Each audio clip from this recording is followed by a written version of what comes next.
अरे बहन जी, घबराने की तो कोई बात ही नहीं है। आपकी बेटी की सास तो उसके लिए आपसे भी बढ़कर रहेगी। लिखवा कर ले ले। अरे कैसी बात कर रहे हैं पंडित जी, सदियों से आप ही तो हैं जिनको हमारा परिवार मानता है।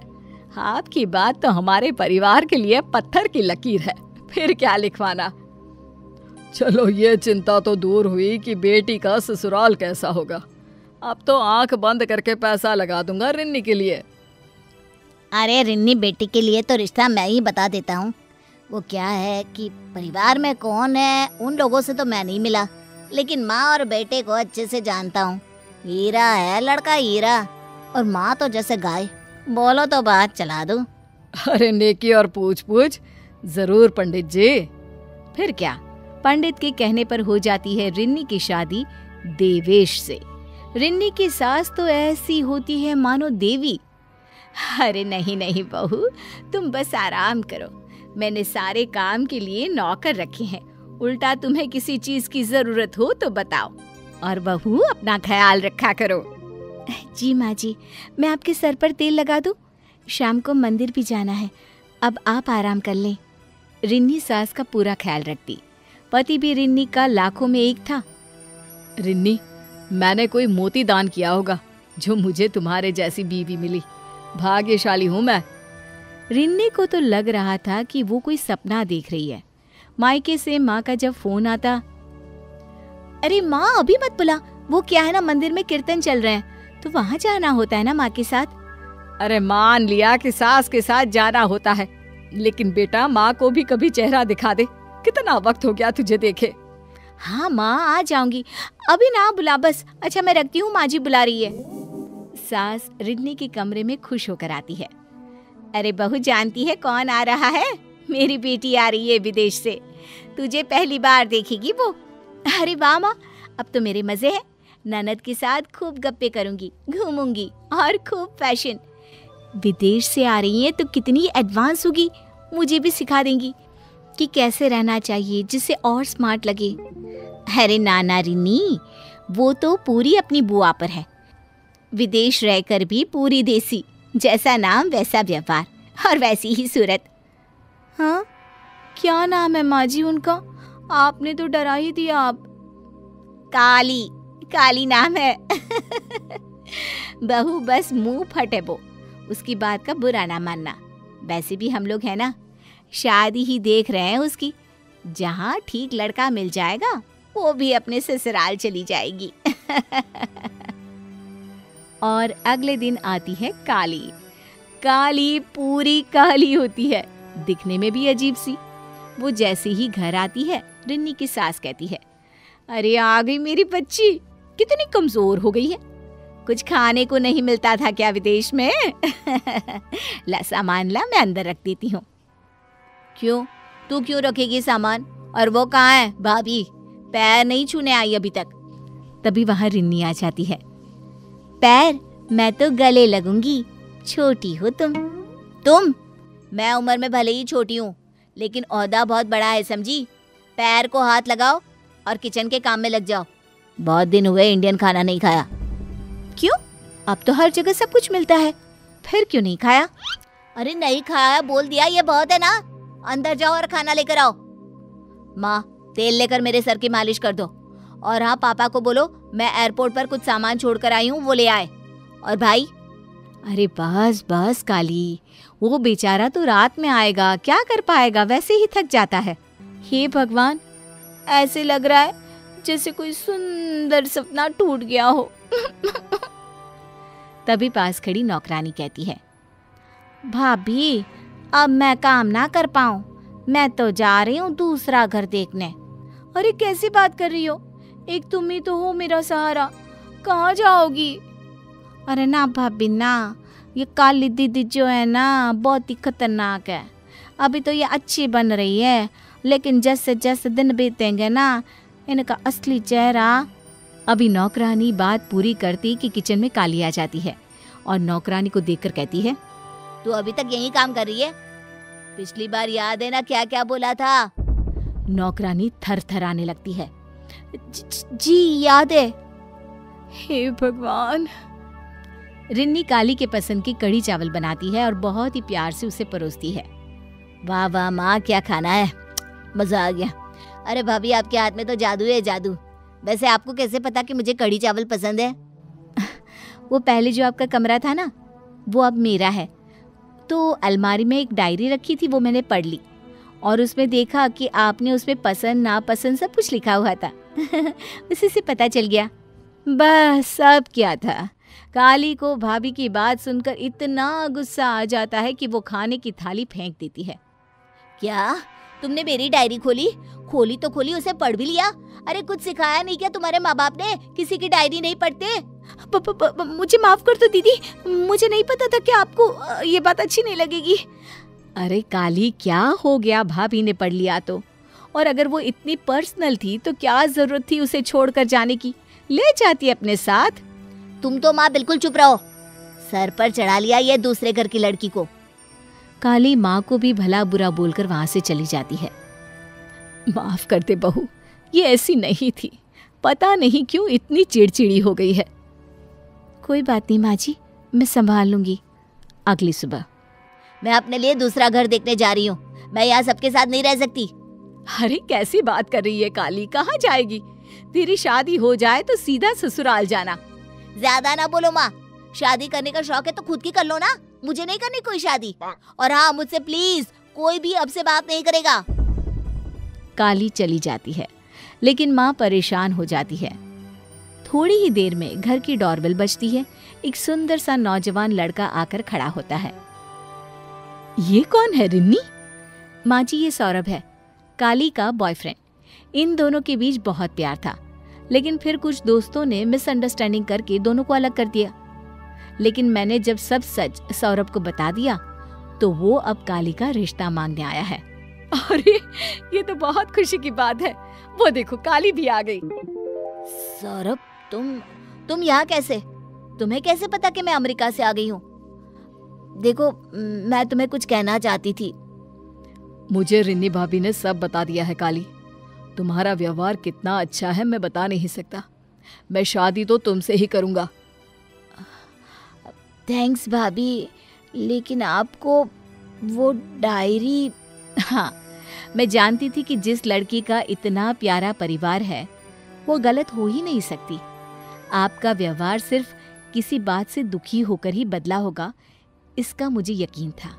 और आप देश से बाहर भी इसलिए गई थी ना? हाँ भाभी, मेरा मन ही नहीं लगता था सौरभ के बिना। जीती रहे बहू, टेढ़ी ननद को तूने सीधा कर दिया। विशाल सिर्फ 10 साल का था जब उसकी माता पिता का देहांत हो गया था। माता पिता के गुजर जाने के बाद विशाल की बड़ी बहन सपना ने ही माँ बनकर उसे पाला था और उसकी परवरिश की थी। अरे ये क्या विशाल, तुम अभी तक सो रहे हो? चलो जल्दी से उठो, आज तुम्हारा इंटरव्यू है, तुम्हें ऑफिस जाना है। बस दीदी 5 मिनट और। ये लड़का नहीं सुधरने वाला। विशाल, अब तुम बड़े हो गए हो, छोटे बच्चे नहीं रहे। चलो जल्दी से उठो, याद है ना? प्लीज दीदी 5 मिनट और सोने दो ना। विशाल, 10 बज चुके हैं और तुमने ही कहा था ना, अगर तुम इंटरव्यू देने के लिए टाइम से ऑफिस नहीं गए तो तुम्हारी ये जॉब भी चली जाएगी। क्या तुम चाहती हो कि सोने की वजह से तुम्हारी ये जॉब भी चली जाए? ये बात सुनते ही विशाल एक झटके में उठता है और जल्दी जल्दी तैयार होने लगता है। ओह नो, मैं तो भूल ही गया था दीदी, मैं तो लेट हो गया। आपको मुझे और जल्दी उठाना चाहिए था ना। मैं तो कब से तुझे उठा रही थी, पर तू उठता ही कहाँ है। अब जल्दी से तैयार हो जा, मैं नाश्ता लगाने जा रही हूँ। सपना बाहर जाकर नाश्ता लगाने लगती है। विशाल जल्दी से तैयार होकर नाश्ता करके चला जाता है। शाम को जब विशाल घर आता है तो वो देखता है कि पड़ोस की विमला आंटी घर आई हैं। सपना बेटा, एक माँ की तरह तूने विशाल की परवरिश करी है। अपनी पढ़ाई छोड़कर अपने भाई को पढ़ाया, छोटी सी उम्र में काम किया। अब तेरी उम्र हो गई है, अब तुझे भी अपना घर बसाना चाहिए बेटा। नहीं आंटी जी, मैं अभी अपना घर नहीं बसा सकती। अभी मेरे कंधों पर बहुत सारी जिम्मेदारी है। अपना घर बसाने से पहले मैं अपने भाई का घर बसता हुआ देखना चाहती हूँ। नमस्कार दोस्तों, आगे बढ़ने से पहले मैं आप सबको ट्रस्टेड ब्रांड लोटस 365 के बारे में बताना चाहती हूँ। जिसके ब्रांड एम्बेसडर काजल अग्रवाल, नवाजुद्दीन सिद्दीकी, उर्वशी राउजेला है। ये सबसे पुरानी गेमिंग कंपनी में से एक है जो 2015 से भारत में एक्टिव है। यहाँ आपको क्रिकेट, फुटबॉल, टेनिस आदि के अपडेट मिलते हैं। आप यहाँ 1000 प्लस लाइव गेम्स भी खेल सकते हैं और अमेजिंग रिवॉर्ड्स जीत सकते हैं। इस प्लेटफॉर्म पर आपको बेस्ट ऑफर्स और प्रमोशंस भी मिलते हैं। साथ ही सबसे अच्छी बात यह है कि इसमें 7 1-to-1 कस्टमर सपोर्ट है। तो आप किसका इंतजार कर रहे हैं? अभी खेलें और iPhone 13, royal Enfield, Samsung Galaxy S22 ultra जैसे एक्साइटिंग गिव अवेज के साथ बोनस ऑफर का लाभ उठाएं। पर सपना बेटा, विशाल अब बड़ा हो गया है, वो बच्चा नहीं रहा। वो अपनी देखभाल खुद कर सकता है। देख, तेरे लिए बहुत अच्छा रिश्ता आया है, इस बार मना मत कर बेटा। आंटी क्या आप भी? कभी माँ अपने बच्चे को अकेला छोड़ सकती है या उनकी खुशियों से पहले अपनी खुशियों के लिए कुछ कर सकती है? नहीं ना। ठीक उसी तरह से विशाल मेरा भाई नहीं, मेरा बेटा है। जब तक वो कुछ कर नहीं लेता, उसका घर बस नहीं जाता, मैं उसे अकेला छोड़कर कहीं नहीं जाऊंगी। ठीक है सपना बेटा, अब जैसी तेरी मर्जी, चलती हूँ। अपना ख्याल रखना बेटा। आंटी निराश होकर वहाँ से जाने लगती है, पर विशाल ने सारी बातें सुन ली थी। विशाल सारी बातों को भूलकर हंसता हुआ घर में जाता है और बिना किसी को कुछ बताए खुशखबरी सुनाता है। अरे आंटी जी, आप यहाँ हैं? आज बहुत दिनों बाद घर आई हो। अब आई है तो मेरे हाथों से मिठाई खा कर ही जाना। हाँ हाँ बेटा, क्यों नहीं, मैं तेरे हाथों से मिठाई ज़रूर खाऊंगी। पर ये तो बता कि ये मिठाई है किस खुशी में? आंटी, मेरी नौकरी की खुशी में। दीदी, मुझे नौकरी मिल गई है। अब आपका भाई बच्चा नहीं रहा, अब मैं बड़ा हो गया हूँ। अब घर की जिम्मेदारी मैं उठाऊंगा। तू कितना ही बड़ा क्यों ना हो जाए, पर मेरे लिए तो बच्चा ही रहेगा, समझा? सही कह रही है सपना। अच्छा बेटा, अब मैं चलती हूँ, तुम दोनों अपना ख्याल रखना। अब आंटी तो वहाँ से चली जाती है, पर विशाल अपनी बहन को काम करता देख अपनी बहन के बारे में सोचने लगता है। अब ऐसे ही कुछ दिन बीत जाते हैं। एक दिन जब विशाल घर आता है तो वो देखता है कि सपना की तबीयत खराब है, पर फिर भी सपना उसके लिए खाना बना रही है। दीदी, ये क्या कर रही हो तुम? तुम्हारी तबीयत खराब है और तुम खाना बना रही हो। अगर मुझे बता देती तो मैं आते हुए बाहर से खाना ले आता ना। विशाल, तेरी बड़ी बहन हूँ मैं। बचपन से ही मैंने तेरा ख्याल रखा है। तुझे क्या लगता है कि तेरी दीदी भूल गई है कि बाहर का खाना खाने से तेरी तबीयत खराब हो जाती है? सपना की ये बात सुनकर विशाल की आंखों में आंसू आ जाते हैं और विशाल अपनी बहन के हाथों से खाना खाता है।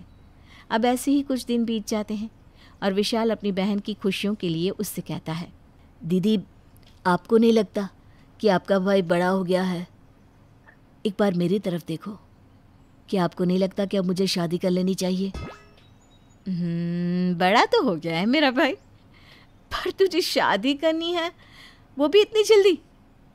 क्या तुमने कोई लड़की पसंद कर रखी है? विशाल नेहा नाम की लड़की के बारे में बताता है। जैसे ही सपना को नेहा के बारे में पता चलता है, वो बिना कोई देरी करे नेहा के घर जाकर विशाल का हाथ मांग लेती है और बहुत जल्द विशाल की शादी नेहा से हो जाती है। नेहा, मैं तुम्हारा शुक्रिया कैसे अदा करूं?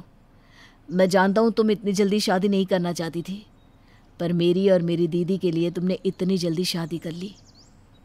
विशाल, हम दोनों बचपन से साथ रहे हैं और वैसे भी मैं तुमसे बहुत प्यार करती हूँ। शादी तो हमें करनी ही थी, चाहे जल्दी करें या बाद में। और मुझे याद है, जब तक तुम्हारा घर नहीं बस जाता, दीदी अपना घर नहीं बसाएगी। और ये सब मैंने दीदी के लिए किया है। हाँ नेहा, उन्होंने एक माँ की तरह मुझे पाला है। क्या पता मेरी शादी होने के बाद दीदी भी शादी कर ले। विशाल, उसकी चिंता तुम मत करो, दीदी की शादी तो मैं करवा कर ही रहूँगी। इस तरह से विशाल और नेहा सपना की गृहस्थी के बारे में सोचने लगते हैं। कुछ दिन बीत जाते हैं और एक दिन नेहा विक्रम नाम के एक लड़की की फ़ोटो सपना को दिखाती है। सपना दीदी, कैसा है ये लड़का? आपको पता है, ये लड़का बहुत पढ़ा लिखा है और बहुत अच्छा भी है। हाँ, लड़का तो काफ़ी अच्छा है, पर तुम मुझे क्यों बता रही हो? और ये लड़का किसके लिए देख रही हो तुम? आपके लिए दीदी। दीदी, एक सास बनकर आपने मुझे इस घर की जिम्मेदारी दी है। एक घर कैसे संभाला जाता है ये सिखाया। अब मेरा और विशाल का फ़र्ज़ बनता है कि हम आपकी शादी कराएं। और मैं अपनी ननद की शादी बहुत अच्छे घर में करवाना चाहती हूँ। मुझसे मेरा हक मत छीनिए दीदी। अरे पर मैं अभी शादी। कुछ मत कहो दीदी, आपने हमेशा मेरे लिए अपनी खुशियाँ कुर्बान की है। अब ये एक भाई का फ़र्ज़ है, हम दोनों को हमारा फ़र्ज़ निभाने दीजिए। इस रिश्ते के लिए हाँ कर दीजिए दीदी। विशाल और नेहा सपना को शादी के लिए मनाने की कोशिश कर रहे थे। तभी वहाँ आंटी भी आ जाती हैं और उनकी सारी बात सुनने के बाद सपना से कहती है, सपना बेटा, नेहा और विशाल बिल्कुल सही कह रहे हैं, अब तुझे अपना घर बसा लेना चाहिए। पर आंटी जी, नेहा और विशाल अभी बच्चे हैं, उनकी शादी को अभी 1 साल भी नहीं हुआ। मैं इतनी जल्दी इन दोनों को अकेला छोड़कर कैसे चली जाऊं? अगर नेहा को कभी मेरी ज़रूरत पड़ी तो? दीदी, अगर मुझे कभी आपकी ज़रूरत पड़ी ना तो मैं आपको अपने पास बुला लूँगी। और अब मैं बच्ची नहीं रही, मैं माँ बनने वाली हूँ। अब कुछ जिम्मेदारियाँ मुझे भी संभालने दो। अब जैसे ही सपना को पता चलता है कि नेहा माँ बनने वाली है, उसकी खुशियों का ठिकाना नहीं रहता। उसकी खुशी देख वहाँ खड़े सभी लोग बहुत खुश होते हैं। और एक बार फिर विशाल सपना से कहता है, दीदी मैंने कहा था ना, अब तुम्हारा भाई बच्चा नहीं रहा। क्या तुम अभी भी शादी नहीं करोगी? प्लीज़ दीदी मान जाओ, खुद को इन सभी बंधनों से आज़ाद कर दो और हमें हमारा फ़र्ज़ पूरा करने दो।